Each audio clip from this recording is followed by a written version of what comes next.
नमस्कार उत्कलीर आउ एक प्रस्तुति आपण हृदय स्वागत करुच्ची।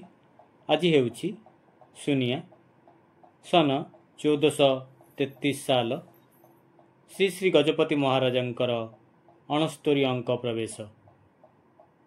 सुनिया उत्कलीय गजपति परंपरा रे ओडियांक आ गोटे नुआ वर्ष। आज आम पुरी ठाकुर राजांकर नुआ अंक गणना आरंभ हेब गजपति दिव्य सिंह देवंक 69 अंक एवं 1433 साल ओडिया पांजी रे विषुव संक्रांति बा पणा संक्रांति वर्ष आरंभ हुए। यह साधारण रे ओडिया नववर्ष भाव गृहीत। सुनिया बा बामन जन्म तिथि रे श्रीमंदिर नीति अनुଯାयी गजपति राज्याभिषेक होता है।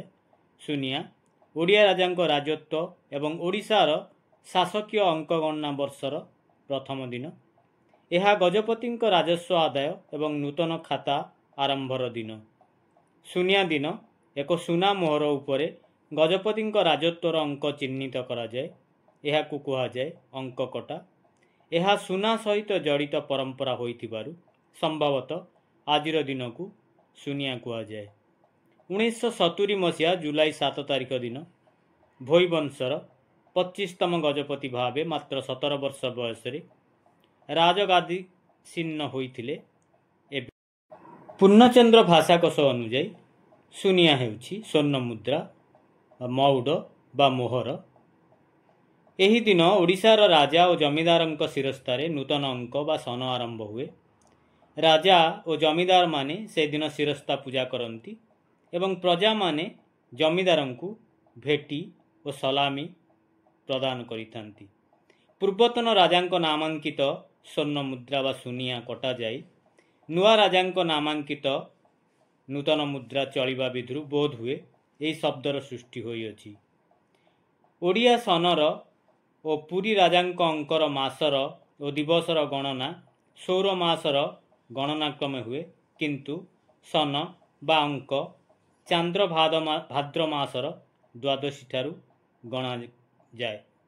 यही सुनिया पूजा और गणना ओडिशार विशेषत्व।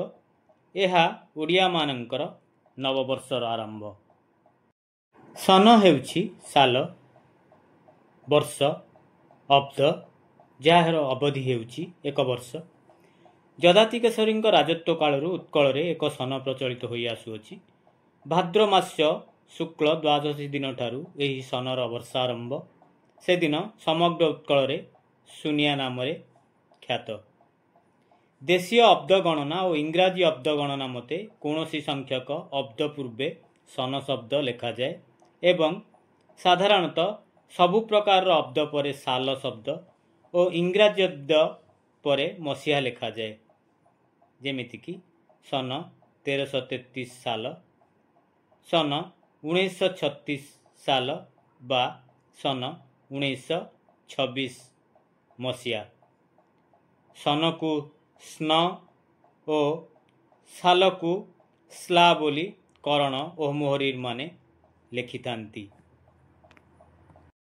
समस्तन को महान दिवसर अनेक अनेक शुभेच्छा अभिनंदन जनाउछि।